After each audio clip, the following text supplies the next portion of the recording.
السلام علیکم ورحمۃ اللہ وبرکاتہ۔ تمام تعریفیں اللہ کے لیے ہیں جو حمایتی اور مددگار ہے اور بے حد تعریف والا ہے۔ اس نے ہمیں اپنی ظاہری اور باطنی نعمتوں سے نوازا اور اپنے دین کی طرف ہماری رہنمائی کی ہے، اور ہم ہرگز ہدایت یافتہ نہ ہوتے اگر اللہ ہمیں ہدایت نہ دیتا۔ ہم اللہ کی عظیم نعمتوں اور اس کے بڑے بڑے احسانات پر اس کی حمد و ثنا بیان کرتے ہیں۔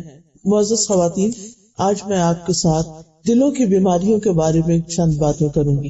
اللہ سبحانہ تعالیٰ نے انسان کو پیدا کیا اور بہترین ساخت پر پیدا کیا۔ انسان کو مختلف کام کرنے کے لیے مختلف اعضاء دیے۔ ان اعضاء میں، ان آرگنز میں سب سے اہم ہمارا دل ہے۔ ہمارے دل کی اصلاح پر ہی سارے جسم کی اصلاح کا انحصار ہے۔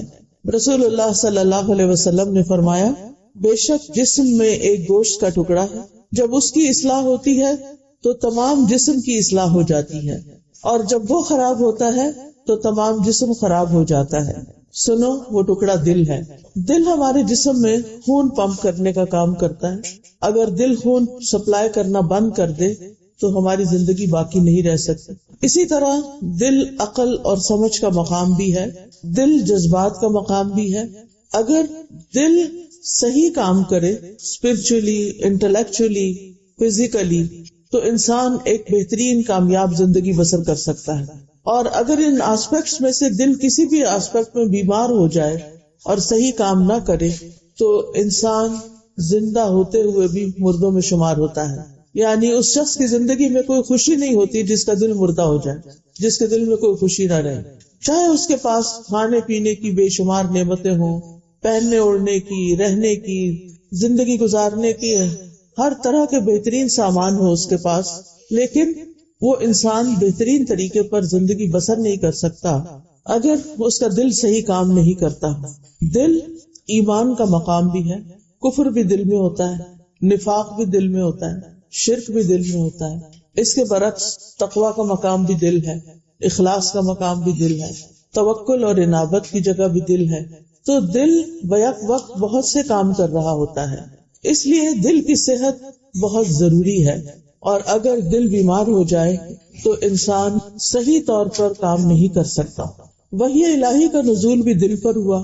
اللہ تعالیٰ فرماتے ہیں، وَإِنَّهُ لَتَنزِيلُ رَبِّ الْعَالَمِينَ نَزَلَ بِهِ الرُّوحُ الْأَمِينُ عَلَى قَلْبِكَ لِتَكُونَ مِنَ الْمُنذِرِينَ، اور بے شک یقیناً یہ رب العالمین کا نازل کردہ ہے جسے روح الامین لے کر آپ کے دل پہ نازل ہوئے تاکہ آپ ڈرانے والوں میں شامل ہو جائیں۔ اور ایمان کی درستگی کا انحصار بھی ہمارے دل کی درستگی پر ہے۔ رسول اللہ صلی اللہ علیہ وسلم نے فرمایا، کسی انسان کا ایمان درست نہیں ہو سکتا جب تک اس کا دل درست نہ ہو، اور دل درست نہیں ہو سکتا جب تک کہ زبان درست نہ ہو۔ تو اس سے یہ پتہ چلتا ہے کہ دل کے بعد زبان کا ہماری زندگی میں ایک اہم کردار ہے۔ اگر ہم زبان سے اچھی باتیں نکالیں تو ان کے اچھے اثرات ہم ہی پر آتے ہیں، اور اگر ہم زبان سے بری باتیں نکالیں تو وہ بھی ہمیں ہی کو بھگتنی پڑتی ہیں۔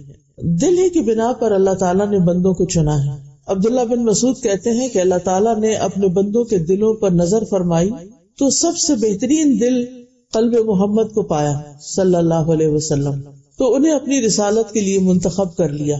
اس کے بعد جو دیکھا تو اصحاب محمد صلی اللہ علیہ وسلم کا دل تمام انسانوں میں سے بہترین تھا، تو انہیں اپنے حبیب، اپنے محبوب محمد صلی اللہ علیہ وسلم کا ساتھی بنا دیا، انہیں نبی کا وزیر بنا دیا۔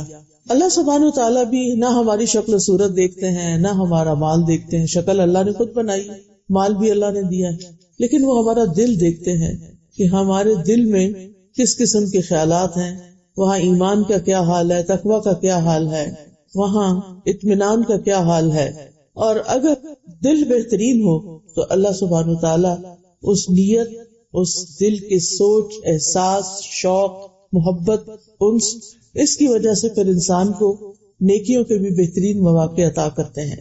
اس لیے ہمارا دشمن ابلیس بھی ہمارے دل پر ہی حملہ آور ہوتا ہے۔ ابن قیم رحمہ اللہ کہتے ہیں، جب اللہ کے دشمن ابلیس کو یہ علم ہوا کہ دل ہی پر ہر چیز کا دار و مدار ہے اور اسی پر ہر چیز کا سہارا ہے، تو اس نے وسوسوں کے ساتھ اس پر فوجوں اور لاؤ لشکر کی چڑھائی کر دی اور اس کی طرف مختلف خواہشات کو لے آیا.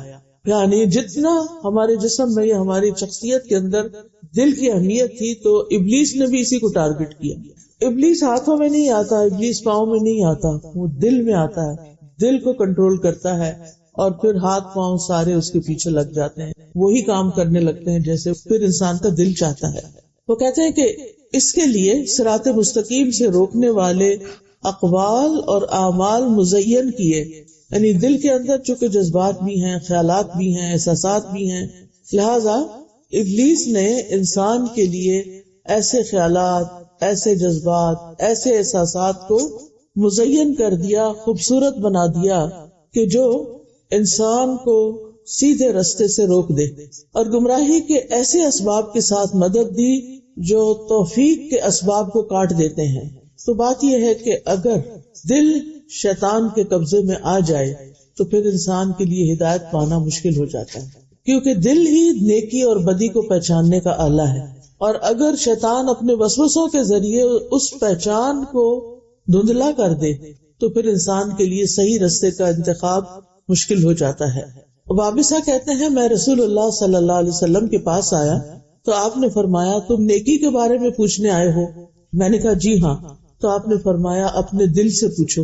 نیکی وہ ہے جس سے تمہارا نفس مطمئن ہو، دل مطمئن ہو، اور گناہ وہ ہے جو تمہارے دل میں کھٹکے تمہارا سینہ اس کے بارے میں متردد ہو، چاہے لوگ تمہیں فتویٰ دیں اور بار بار فتویٰ دیں کہ تم یہ کام کر سکتے ہو، لیکن انسان کا دل جو ہے وہ زیادہ بڑا گواہ ہوتا ہے. اس لیے دل کا صاف ہونا، نیکی کو نیکی کے طور پہ پہچاننا، برائی کو برائی سمجھنا، یہ نہایت ضروری ہے. اگر دل کا آئینہ کرسٹل کلیئر نہیں ہوگا، دھندلا جائے گا، تو نیکی کی پہچان بھی مشکل ہو جائے گی. ہو سکتا ہے کہ آپ نیکی کو نیکی ہی نہ سمجھیں اور برائی کو یا مشکوک معاملات کو نیکی سمجھ کے کر لیں. ان سب باتوں کے ساتھ یہ بھی یاد رکھنا چاہیے کہ بندوں کے دل اللہ کے ہاتھ میں ہیں، 2 انگلیوں کے درمیان ہیں، وہ جدھر چاہے ان کو موڑ سکتا ہے. اس لیے ہمیشہ اللہ تعالیٰ سے دل کی درستگی کی دعا کرتے رہنا چاہیے. اور ربنا لا تزغ قلوبنا بعد اذ ہدیتنا، اللہ تو ہمارے دلوں کو ٹیڑھا نہ کرنا، ہی ہمارے گناہوں کی وجہ سے ہمارے دلوں کو ٹیڑھا نہ کر دینا، اس کے بعد کہ تو نے ہمیں ہدایت دی، ہمیں ہدایت کی محبت دی، ہدایت کا شوق دیا، ہدایت کی پہچان دی، ہدایت پہ چلنا ہمارے لیے آسان کیا.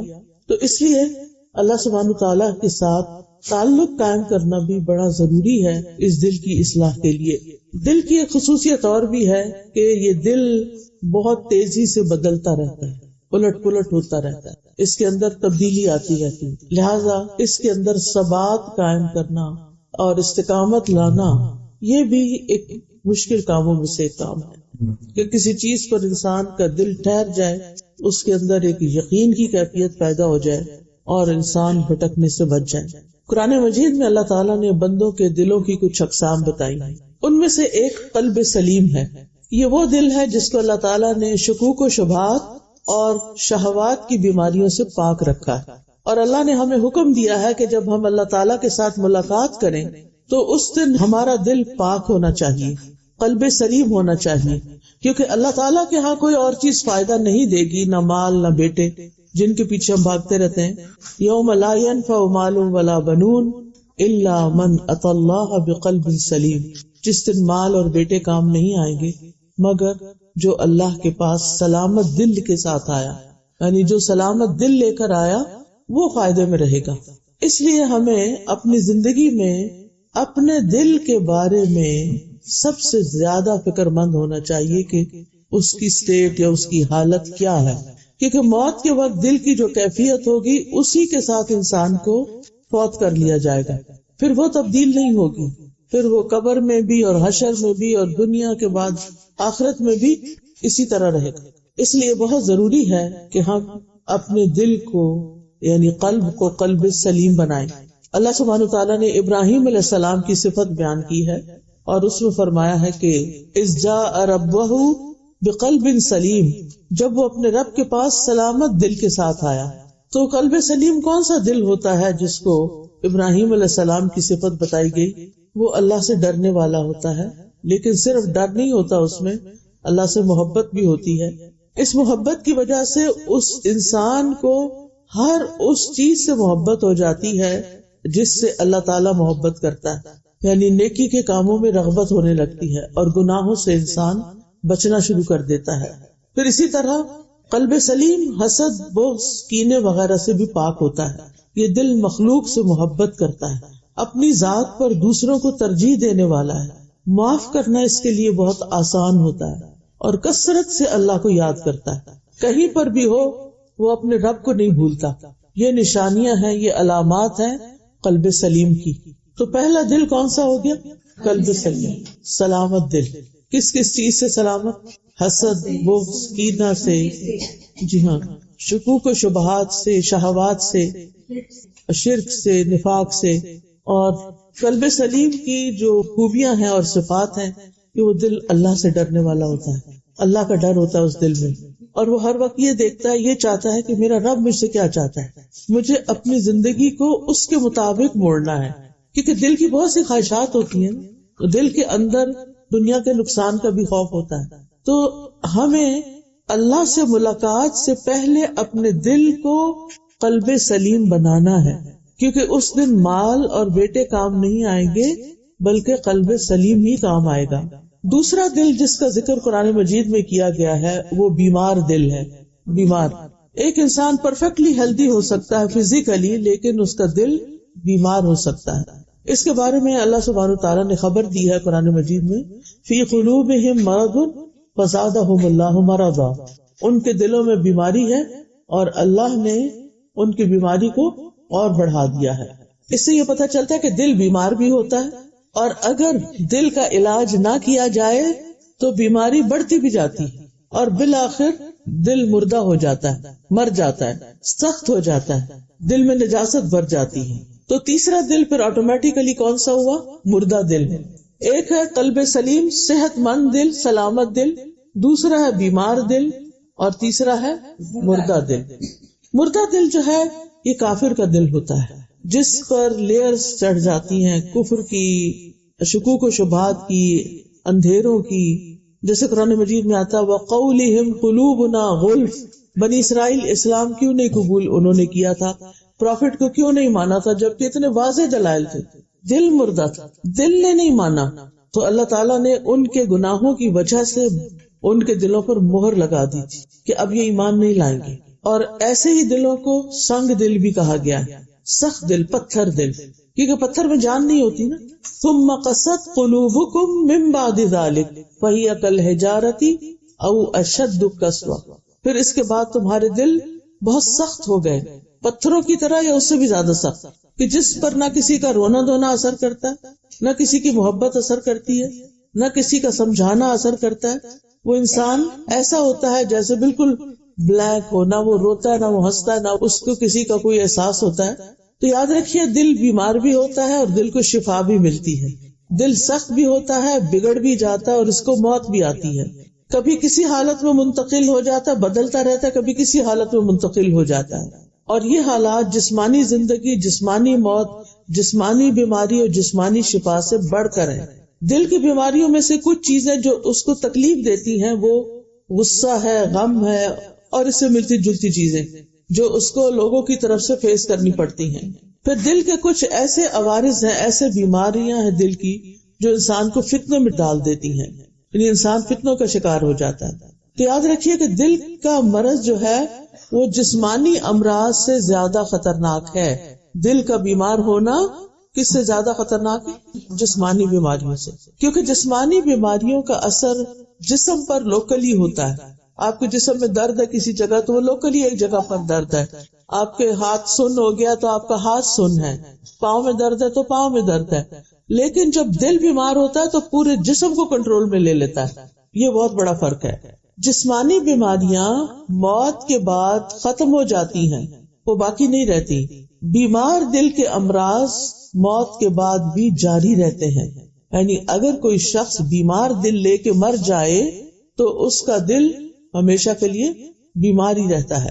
اگر کسی کو کوئی جسمانی بیماری ہے لیکن وہ شخص نیک ہے اور بیماری سے بھی اس کے گناہ معاف ہو گئے تو اب کیا ہوتا ہے؟ بلند درجوں، بلند جنتوں میں وہ انسان چلا جاتا ہے۔ مرض ختم ہو گیا، سب کچھ بھول گئے، ساری تکلیفیں بھول گئے۔ لیکن دل کا مرض موت کے بعد بھی جاری رہتا ہے، حتیٰ کہ اس انسان کو ہمیشہ کے لیے بدبختی اور بدنصیبی کی طرف لے جاتا ہے، اس میں مبتلا کر دیتا ہے۔ وہ کون سی بدنصیبی ہے؟ جہنم کی بدنصیبی، لا یصلاھا الا الاشقی، جس میں انتہائی بدبختی داخل ہوگا۔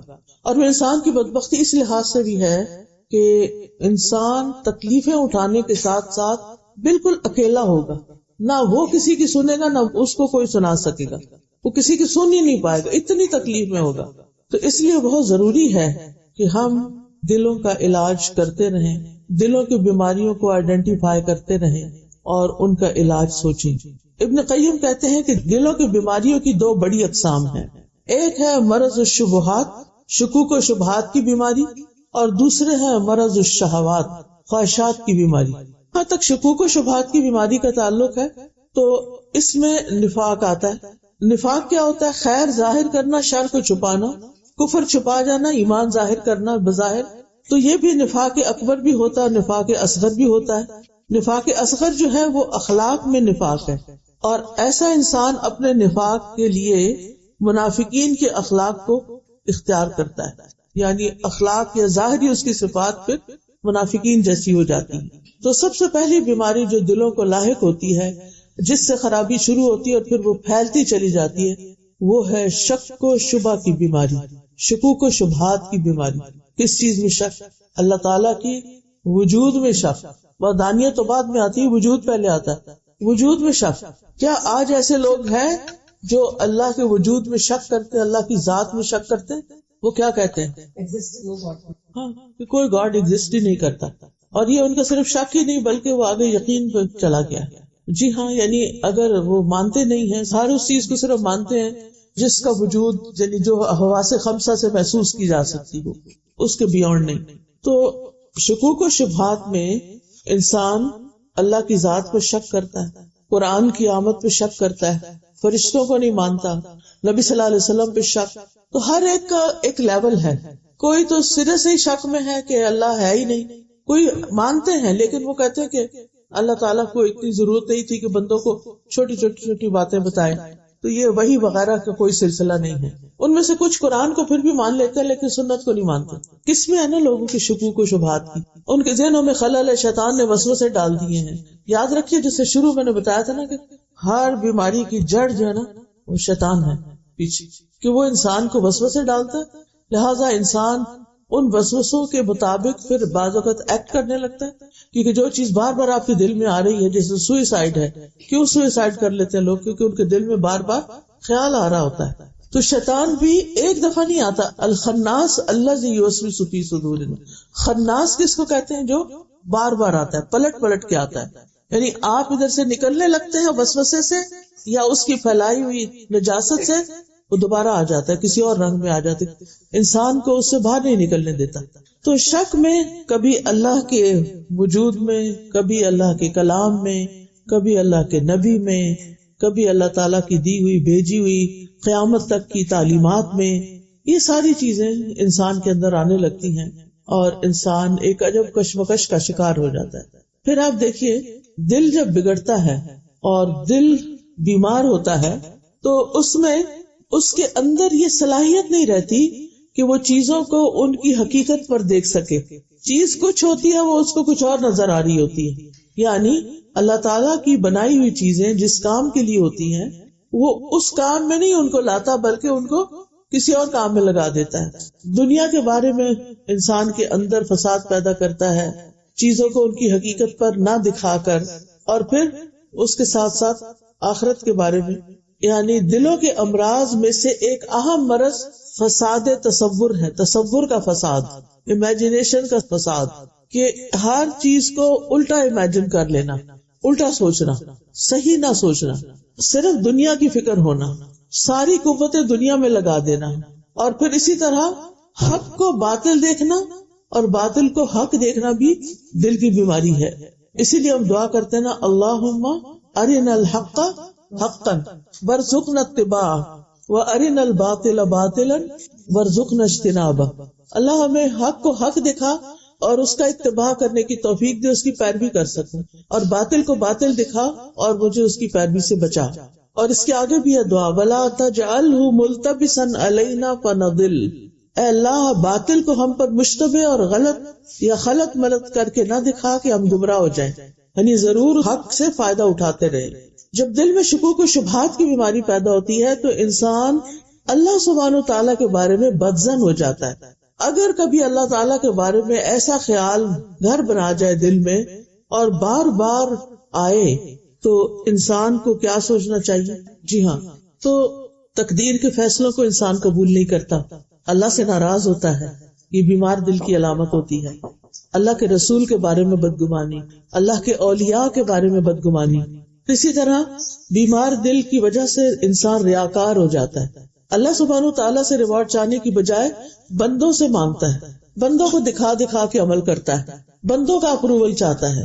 پھر اسی طرح اللہ کی محبت سے زیادہ بندوں کی محبت اور ہر طرح کے لوگوں کی محبت اس کے دل پہ چھا جاتی ہے، اور بعض اوقات حقائق کو ان کے اصل پہ نہیں دیکھتا، سچ کو جھوٹ دیکھتا، جھوٹ کو سچ دیکھتا ہے، چیز اس کی حقیقت پر نہیں دیکھ پاتا، کیا چیز مجھے فائدہ دے گی کیا نقصان دے گی انسان کو پتہ ہی نہیں چلتا۔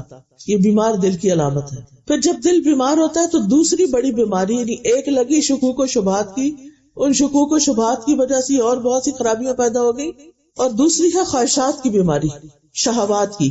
اس سے مراد ہر وہ بیماری ہے جو خواہش نفس پر مشتمل ہو، مثلا سرداری اور قیادت، لیڈرشپ کی چاہت، کہ اس کا یہی دل چاہتا ہے کہ چاہے وہ کچھ بھی کر لے لیکن اس کو بڑا مان لیا جائے، اور پھر کیا ہوتا ہے کہ وقت کے ساتھ ساتھ اس کے اندر یہ چیز اور اسٹرانگ ہوتی چلی جاتی ہے اگر وہ اس کا علاج نہیں کرتا۔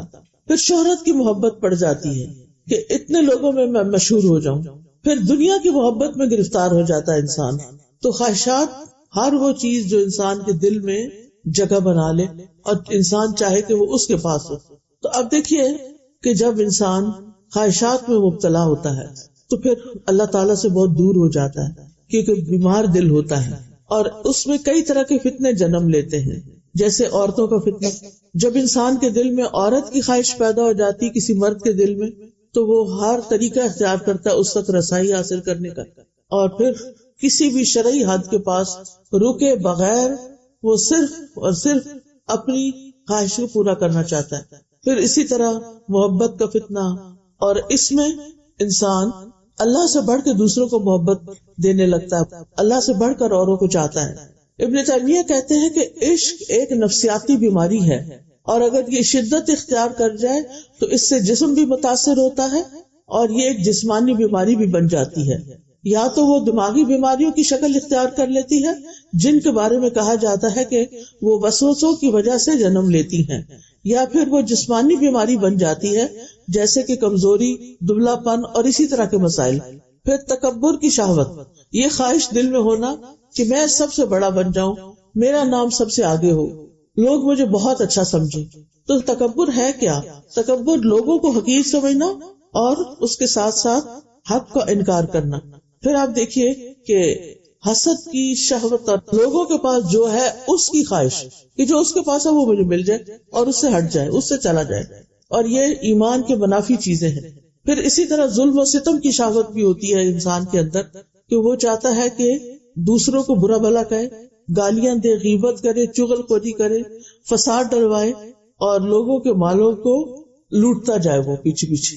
پھر اسی طرح نبی صلی اللہ علیہ وسلم نے فرمایا ان قریب میری امت کو بھی پچھلی امتوں کی بیماری لگ جائے گی۔ صحابہ نے کہا اللہ کے رسول امتوں کی بیماری سے کیا مراد ہے؟ آپ نے فرمایا اترانا، تکبر کرنا، زیادہ مال جمع کرنے کی حرص رکھنا، دنیا میں فریب سے کام لینا، حسد کرنا، حتیٰ کہ بغاوت، ظلم دنیا میں عام ہو جائے۔ یعنی اب آپ دیکھ رہے ہیں نا کہ سب سے پہلے دل کے اندر جو بیماریاں ہیں وہ کون کون سی ہیں؟ دو بڑی بیماریاں، ایک شکوک و شبہات کی اور ایک شہوات کی۔ شکوک و شبہات سے پھر نفاق جنم لیتا اور اس طرح کی، اور شہوات سے یہ حسد، بغض، نفرت، یہ ساری چیزیں جو ہیں ان میں انسان پڑ جاتا ہے۔ کچھ اور دیگر امراض بھی ہوتے ہیں دل کے، جیسے غفلت کرنا، سستی، اچھا کر لیں گے، کسی کام کو وقت پہ کر کے نہ دینا، پھر اپنے معاملات کو اللہ کے سپرد نہ کرنا، بس سر پہ چڑھا لینا۔ کوئی مسئلہ زندگی میں پیش آیا نہیں کہ وہ ہر وقت کا رونا دھونا شروع ہو گیا، اس کو اللہ کے حوالے نہیں کیا۔ اور یہ بہت ضروری ہے کہ انسان مشکل معاملات میں اللہ پر توکل کرے. توکل ایک عبادت ہے، توکل کو معمولی چیز نہیں ہے، لیکن عموماً ہم توکل اختیار نہیں کرتے. کیوں نہیں کرتے؟ اللہ پہ یقین نہیں. ہم ہر چیز سمجھتے ہم کر سکتے ہیں، اپنے اوپر لے لیتے ہیں کہ میں کروں گا، فلاں ڈاکٹر کرے گا، فلاں حکیم کرے گا، فلاں کرے گا، فلاں کرے گا. ٹھیک ہے، انسان کو اسباب اختیار کرنے چاہیے، لیکن دل میں ایک ہی بات رہنی چاہیے کہ صحت تو میرا رب ہی دے گا، کام تو اسی نے ٹھیک کرنا ہے. اسباب میں اختیار کر رہی ہوں لیکن میرے ہاتھ میں نہیں ہے. نبی صلی اللہ علیہ وسلم نے فرمایا تھا وَلَا تَحَسَّسُوا وَلَا تَجَسَّسُوا وَلَا تَنَافَسُوا وَلَا تَحَاسَدُوا وَلَا تَبَاغَضُوا وَلَا تَدَابَرُوا وَكُونُوا عِبَادَ اللَّهِ إِخْوَانًا. کن کن چیزوں سے روکا؟ بدگمانی سے، حسد سے، تجسس سے، ایک دوسرے کے مقابلے سے اور حسد کرنے سے اور بغض کرنے سے اور ایک دوسرے سے پیٹ پھیر جانا، یعنی ناراض رہنا، دوسروں کے عیب تلاش کرنا، دوسروں کے ظاہری عیب کے علاوہ باطنی عیب تلاش کرنا. تو ہمیں ان تمام چیزوں سے بچنا ہوگا اگر ہم چاہتے ہیں ہمارے دلوں کی اصلاح ہو جائے. اور اس میں خاص طور پر برے خیالات، سوء ظن، اللہ کے بارے میں برا سوچنا کہ اس نے ایسا کیوں کیا ہے، یہ نہیں ہونا چاہیے تھا. یعنی تقدیر کا جب کوئی فیصلہ سامنے آتا ہے اور انسان کو برا لگتا ہے تو انسان یہ نہیں سوچتا کہ اس میں میرا بھی کچھ قصور ہو سکتا ہے، فوراً اللہ تعالیٰ کو بلیم کرنے لگتا ہے. تو دل کو بیمار کیا چیزیں پھر کرتی ہیں، یہ بھی ہمیں معلوم ہونا چاہیے. آپ میں سے کوئی کچھ بتائے گا کہ دل کو کیا کیا چیزیں بیمار کرتی ہیں؟ دل کی بیماری کس چیز سے پیدا ہوتی ہے؟ یس، گڈ آنسر. اللہ کی آیات سے اعراض، اللہ کی آیات سے دوری، اللہ کی کتاب کو نہ پڑھنا، قرآن کو نہ سمجھنا، اس میں غور و فکر نہ کرنا، یہ کیا ہے؟ دراصل اللہ کی آیات سے منہ پھیر لینا. پھر اس کے بعد اللہ کے ذکر سے روگردانی، یہ بھی دل کو بیمار کر دیتا ہے. اللہ کے ذکر سے روگردانی، مثلا کس چیز سے روگردانی کرتے ہیں؟ جی، یعنی ذکر کی جتنی بھی قسمیں ہیں جو ہمارے فائدے کے لیے بتائی گئی ہیں. اور کامیاب مومنوں کی صفت کیا؟ وَالذَّاكِرِينَ اللَّهَ كَثِيرًا وَالذَّاكِرَاتِ، کہ جن کے لیے اللہ نے اجر عظیم تیار کیا، اجر کریم تیار کیا، وہ لوگ ہیں جو اللہ کو ہر آن یاد کرتے ہیں اور وہی کرتے ہیں جو اللہ تعالیٰ نے انہیں حکم دیا. گناہوں میں پڑ جانا، بالکل خیر کے کاموں سے سستی کرنا، خیر کے کاموں سے سستی کرنا، فرائض سے پیچھے رہنا، فرض چھوڑ دینا. فرائض کون کون سے ہیں؟ پیچھے سے کوئی بتائے؟ جیسے نماز، روزہ، حج، زکات. اچھا، اس میں آپ دیکھیے کہ یہاں تو الحمدللہ KP کے بھی میں دیکھا ہے کہ لوگ نماز کی بہت پابندی کرتے ہیں، ڈرائیورز کو بھی پڑھتے دیکھا ہے اور دیگر بھی. یہ ایک بہت خوبی کی بات ہے، اللہ کا فضل ہے. لیکن بہت سارے علاقوں میں مجھے جانے کا اتفاق ہو تو مغرب کی نماز کے وقت میں عموماً دیکھتی تھی کہ بازار بھرے میں اور کسی کو فکر ہی نہیں ہے. اب وہ سارے مسافر تھوڑی ہوتے ہوں گے کہ جا کے جمع کر لیں گے اگر ٹھکانے پہ پہنچے گے. یعنی اتنی غفلت ہے نماز سے کہ انبلیویبل. ہر دوسری خاتون یہی کہتی ہے بچے نماز نہیں پڑھتے. تو یہ وہ انتہائی خطرناک چیز ہے. نماز جیسا فرض ادا نہ کرے انسان تو ہو ہی نہیں سکتا کہ دل میں گلٹ نہ پیدا ہو. پھر اسی طرح فتنے والی جگہوں پہ جا پہنچنا، فتنے والی جگہوں پہ بیٹھنا. فتنے والی جگہ کون سی ہوتی ہیں؟ بازار اور ناچ گانے کی مجلس سے مکس کلچر. بالکل. اب آپ دیکھیں کہ بعض اوقات ایسے قصے سننے کو آتے ہیں نا، بیوی نے شوہر کو مار ڈالا کیونکہ وہ کہیں اور شادی کرنا چاہتی تھی. مثلا اخباروں میں یہ چیزیں پڑھتے رہتے ہیں نا. کس چیز نے ایک عورت کو اتنی ہمت دے دی کہ وہ اپنے میاں کو مار ڈالے؟ اور وجہ کیا تھی؟ وہ کہیں اور کسی کے ساتھ انوالو تھی، اس سے شادی کرنا چاہتے. وہ کیوں؟ وہ ایسا کیوں ہو گیا؟ یہ فطرے میں پڑنا ہے نا. انسان کا اچھا بھلا اپنا گھر ہے، بچے ہیں، ہر زندگی کی نعمت ملی ہوئی ہے اور انسان کو وہاں اس کا دل ہی نہیں لگ رہا، اس کو چین ہی نہیں ہے اور وہ کسی اور مصیبت میں پڑ گئی ہے. تو یہ فتنے میں پڑنا ہے، اس کو کہتے ہیں فتنے میں پڑنا. اور پھر وہ خواہش اتنی شدید ہو گئی کہ حتیٰ کہ قتل تک نوبت آ گئی. تو ایک دل ہوتا ہے سفید، بالکل صاف شفاف. تو ایسے دل کو جب تک زمین و آسمان باقی ہے کوئی چیز نقصان نہیں دے سکتی. دوسرا دل جو مٹیالہ اور مٹی کے برتن کی طرح جھکا ہوا ہے، وہ نیکی کو نیکی نہیں پہچانے گا اور نہ برائی کو برائی جانے گا مگر وہ جو اس کا نفس پسند کرے. پھر دلوں کو بیمار کرنے والی اور بگاڑنے والی چیزوں میں کثرت کلام اور کثرت طعام، یہ دو چیزیں خرابی کرتی ہیں. ابن قیم کہتے ہیں دلوں کو بگاڑنے والے 5 امور ہیں. لوگوں سے بہت زیادہ گھل مل کے رہنا، یعنی ٹو مچ سوشلائزنگ. نمبر 2 خواہش پرستی، بس جو جی میں ہے وہ کر گزرے. جی چاہ رہا ہے سلیو لیس پہننے کو پہن لیا اور نکل گئے، جی چاہ رہا ہے دوپٹہ چھوڑ دیں، حجاب چھوڑ دیں، چھوڑ دیا نکل گئے. جی چاہ رہا ہے کسی خاص ماڈل کی شکل میں اپنے آپ کو ڈھالیں تو اس کے لیے دن رات ایک کر دیے. تو کہتے ہیں کہ دلوں کو کون سی چیزیں بگاڑتی ہیں؟ لوگوں سے بہت گھل مل کے رہنا، خواہش پرستی، اللہ کے علاوہ کسی اور سے دلی تعلق رکھنا. کیا اس کا مطلب یہ ہے کہ اپنے ماں باپ سے، بہن بھائیوں سے، بچوں سے، عزیزوں سے انسان کو محبت نہیں ہونی چاہیے؟ جی ہاں اس میں کثرت طعام بھی آتا ہے. گھر میں کھانا پکا ہوا ہے، ایک چکر لگایا کچن کا، آج کیا پک رہا ہے، پتا چلا کہ آج تو مرضی کا کھانا نہیں ہے، فوراً آرڈر کیا، ہوم ڈیلیوری. کھانا بس وہ ہے جو خواہش ہے، خواہش پوری کرنے کے لیے، نیوٹریشن کے لیے نہیں، صحت کے لیے نہیں، ضرورت کے لیے نہیں، صرف ٹیسٹ کے لیے. اور وہ ٹیسٹ لینا جو ہے وہ کیا ہے؟ دراصل خواہش پرستی ہے. اسی طرح زیادہ کھانا، ایک کھانا، دوسرا کھانا، تیسرا کھانا، زیادہ سونا، ضرورت سے زیادہ سونا، یہ چیزیں دل کو خراب کرنے والی ہیں، دلوں کو بیمار کرنے والی ہیں. اب اس کا علاج بھی تو ہونا چاہیے نا کوئی. تو دل کی بیماریوں کا علاج کیا ہے؟ نمبر 1 یہ ہے کہ انسان اللہ سبحانہ وتعالی سے مضبوط تعلق قائم کرے. وَمَن يُؤْمِن بِاللَّهِ يَهْدِ قَلْبَهُ، جو اللہ پر ایمان لے آئے تو اللہ اس کے دل کو ہدایت بخش دیتا ہے. پھر انسان کو اپنی زندگی سے شرک نکال دینا چاہیے، اکبر اصغر سبھی. اپنی خواہش پرستی سے نکلنا چاہیے، اپنی غفلت سے نکلنا چاہیے. اور اس کے لیے بہترین چیز ہے فرائض کی ادائیگی. جب انسان فرائض ادا کرتا ہے اور صحیح طور پر انسان فرائض ادا کرتا ہے اور اس کے ساتھ ساتھ نوافل کا بھی اہتمام کرتا ہے تو یہ جو مختلف بیماریاں ہیں وہ اس سے دور ہونا شروع ہو جاتی ہیں. پھر حرام کے قریب نہ پھٹکنا. پھر تلاوت قرآن، کیونکہ قرآن شفا ہے، یہ گمراہی سے بھی شفا ہے، بیماری سے بھی شفا ہے. پھر توبہ استغفار کرنا. نبی صلی اللہ علیہ وسلم دن میں 100 سے زیادہ بار استغفار کرتے تھے. پھر کثرت سے اللہ کا ذکر کرنا، صبر کرنا، خواہش پرستی سے بچنا. خوشحالی کہتے ہیں یقیناً شہوت اور اللہ کے لیے خالص ہونا دونوں اکٹھے نہیں ہو سکتے. اخلاص اسی وقت آئے گا، خالص خلوص اسی وقت آئے گا جب انسان شہوات سے نکلے گا. پھر شکر گزار رہنا. جتنے آپ شکر گزار رہتے ہیں اتنا ہی دل کو فائدہ ہوتا ہے. شکر تو نکلتا ہی دل سے. پھر اس کے علاوہ اللہ تعالیٰ کی آیات میں غور و فکر کرنا، اللہ کے فیصلوں پہ راضی رہنا، تقدیر کے فیصلوں پہ راضی ہونا، اپنی زبان کی اصلاح کرنا، کیونکہ زبان درست ہوگی تو دل درست ہوگا. پھر مال کی سخاوت، صدقہ خیرات سے انسان کے بہت سی چیزیں درست ہوتی ہیں. پھر نفس کے اندر عاجزی اور انکساری لانا، سختی میں صبر کرنا، لوگوں کے لیے خیرخواہی رکھنا، اپنی تنہائیوں میں رونا، دنیا کے ختم ہو جانے پہ غور کرنا کہ ایک دن آئے گا نہ یہ آسمان رہے گا، نہ یہ زمین رہے گی، نہ یہ درخت پہاڑ ستارے سیارے، سب کچھ تبدیل ہو جائے گا. دنیا کی چیزوں کو، دنیا کی بڑی بڑی ترقیوں کو عبرت کی نگاہ سے دیکھنا. اور اس میں آپ دیکھیے کہ اگر انسان کو اللہ تعالیٰ ایسی نگاہ دے دیں تو یہ دل کی اصلاح کا کام بہت آسان ہو جاتا ہے، اور دلوں میں پھر کینہ اور حسد وغیرہ بھی نہیں پلتا. معاملات کو جلد نپٹا لینا چاہیے، آپس میں کلیئر کر لینا چاہیے، دلوں میں بدگمانیاں نہیں رکھنی چاہیے. پھر دعا کرنی چاہیے، کیونکہ اللہ کی مدد کے بغیر تو کچھ بھی نہیں ہو سکتا. پھر دل ٹیڑھا ہونے کی دعائیں بھی ہیں، وہ پڑھتے رہنا، جیسے ربنا لا تزغ قلوبنا بعد إذ هديتنا وهب لنا من لدنك رحمة إنك أنت الوهاب. پھر دوسرے مسلمانوں کے بارے میں دل صاف رکھنا اور اس کے لیے دعا کرنا، ربنا لا تجعلنا فی قلوبنا غلا للذین آمنوا ربنا انک رؤوف رحیم.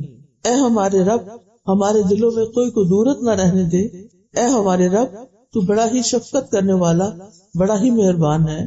پھر اسی طرح دل میں نور پیدا کرنے کی دعا، دل سے میل کچیل دور کرنے کی دعا، اللہم مصرف القلوب صرف قلوبنا علی طاعتک یا مقلب القلوب ثبت قلبی علی دینک. پھر دل کے شر سے پناہ مانگنا اور دلوں کی طہارت کا اہتمام کرنا، اپنی بھی اور دوسروں کی بھی. پھر ایسے دل سے پناہ مانگنا جو اللہ سبحانہ تعالیٰ سے ڈرتا ہی نہ ہو، اور اللہ سے قلب سلیم کا سوال کرنا، اللہم انی اسألک قلبا سلیما ولسانا صادقا واسألک من خیر ما تعلم واعوذ بک من شر ما تعلم واستغفرک لما تعلم انک انت علام الغیوب. اللہ تعالیٰ سے دعا ہے کہ وہ ہمیں عمل کی توفیق دے. بارک اللہ فیکم. سبحانک اللہم و بحمدک اشہد ان لا الہ الا انت استغفرک و اتوب الیک. السلام علیکم و رحمۃ اللہ وبرکاتہ.